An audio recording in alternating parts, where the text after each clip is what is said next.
রামের চার ভাই, ভাই কাকে বলে শেখো। প্রকৃত ভাই কোনোদিন আরেক ভাইয়ের সম্পত্তি কেড়ে নেয় না। কাকে ভাই বলে? রাম, লক্ষ্মণ, ভরত, শত্রুঘ্ন, চার ভাই। বিচার করে দেখবে ধর্ম, অর্থ, কাম, মোক্ষ, চার ভাই। রাম যদি ধর্ম হয়, ভরত হচ্ছে মোক্ষ। ধর্ম যদি ত্যাগ হয়ে যায়, মোক্ষ লাভ হয় না। তাই ভরত সিংহাসনে না বসে রামের পাদুকাটা সিংহাসনে বসিয়েছে। 14 বছর রাজ্য শাসন করেছে। কেন? শুধুমাত্র ধর্মকে সামনে রেখে তারপরে শাসন করল। মনে রেখো, এই হচ্ছে রাম রাজ্য। এই যে আমার মাকে দেখছো, আমার পাশে বসে আছে।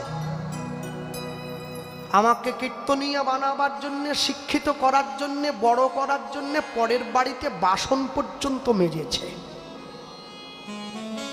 বাবা যখন চলে